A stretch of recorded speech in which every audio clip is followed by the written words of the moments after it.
आज पुण्याच्या महापौर आणि नगरसेविकांच्या वतीने शरद पवारांचा सत्कार करण्यात आला। देशात महिला आरक्षणाला 25 वर्ष पूर्ण होत आहेत आणि त्याची सुरुवात महाराष्ट्रातून झाली होती। 1992 मध्ये राज्याचे तत्कालीन मुख्यमंत्री शरद पवार यांच्या पुढाकारातून महिलांना स्थानिक स्वराज्य संस्थांमध्ये आरक्षणाचा निर्णय घेण्यात आला। पुढे देशपातळीवर महिला आरक्षणाला मान्यता मिळाली आणि त्यानिमित्ताने पुण्यात आज महिला नगरसेविकांच्या वतीने कृतज्ञता सोहळ्याचे आयोजन करण्यात आले होते। यावेळी पवारांचा 25 वातींची चांदीची समई देऊन सत्कार करण्यात आला। माजी राष्ट्रपती प्रतिभाताई पाटील यांच्या हस्ते हा सत्कार झाला। शरद पवार यांच्या पत्नी प्रतिभा पवार, कन्या खासदार सुप्रिया सुळे, पुण्याच्या महापौर मुक्ता टिळक या कार्यक्रमाला उपस्थित होत्या।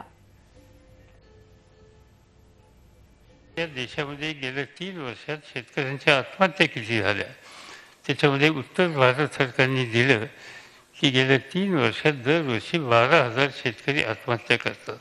मला त्या 12,000 शेतकऱ्यांच्या कुटुंबाची जी भगिनी आहे तिची अवस्था काय होईल?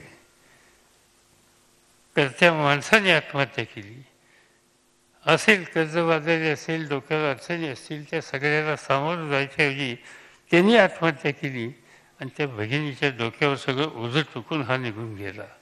आणि ज्या भगिनीच्या डोक्यावर जे संकट प्रचंड आयुष्यावर उभं करण्याच्या संबंधीचा निर्णय तो घेत आहे त्याच्यापासून त्याला परिवार करून त्या भगिनीला सन्मानाने जगण्याच्या संबंधीची परिस्थिती ही निर्माण केली पाहिजे।